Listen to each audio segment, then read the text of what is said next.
across the world. Large protests have been held in New York, London and Washington, and Helsinki in Finland as well, and Toronto in Canada in response to the widespread attacks on minorities, particularly Hindus in Bangladesh. Protesters have taken to the streets demanding an end to the attacks and the atrocities against the Hindu community in Bangladesh, and have demanded protection for Hindus and other minorities in the country.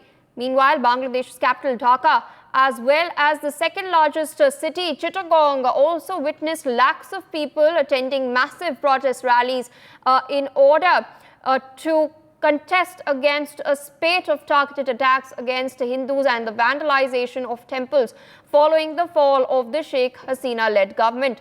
They have demanded special tribunals to expedite trials of those who persecute the minorities, allocation of 10% parliamentary seats for minorities, and enactment of a minority protection law, amongst other demands as well.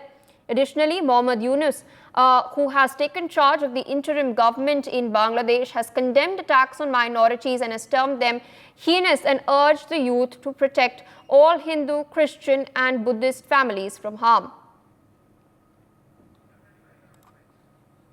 With us on the broadcast is Joyita Basu, editor of the Sunday Guardian. Good morning, ma'am.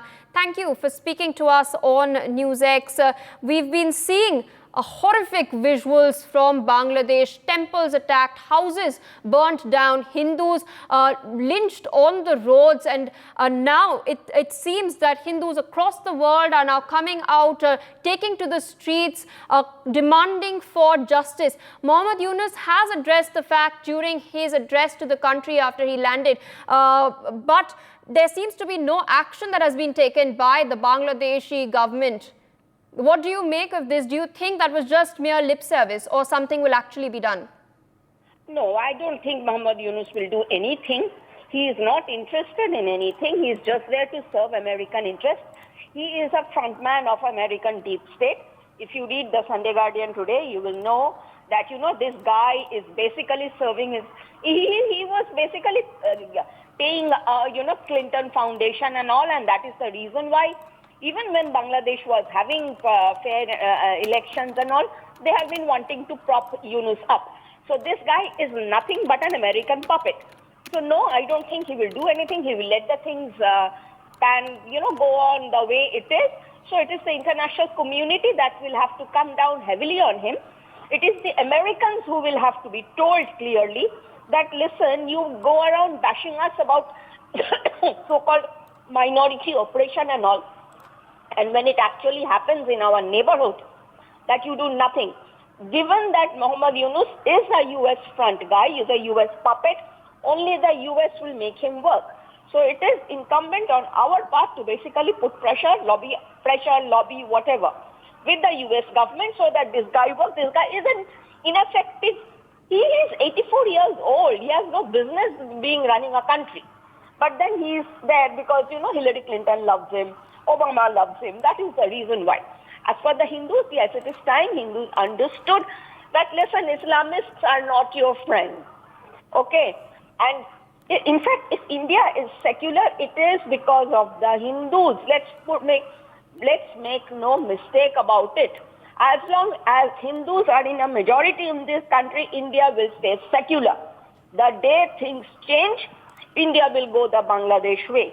So it is time Hindus woke up to this and basically made it very clear to the world that what is happening is unacceptable.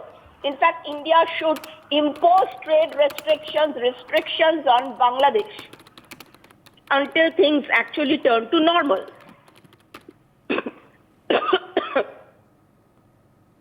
All right, ma'am. With that, I would like to thank you for taking out time speaking to us on the broadcast. We also have with us Group Captain, UK Devnath, defence expert.